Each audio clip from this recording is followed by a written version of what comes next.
মা, আমরা চলে এসেছি।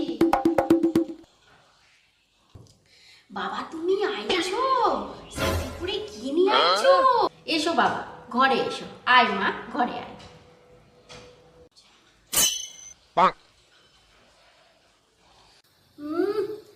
জামাই মানুষ এসছে, সাথে করে যে একটা মিষ্টি হাড়ি আনতে হয় সেটাও জানে না, খালি হাতে চলে এসেছে। একবারে ভুলাক্কার জামাই। ঠিক আছে, তুমি তাহলে এখানে একটু বসো, মা যা খেতে দেবে তুমি খাবে। হ্যাঁ, আমি একটু আসছি।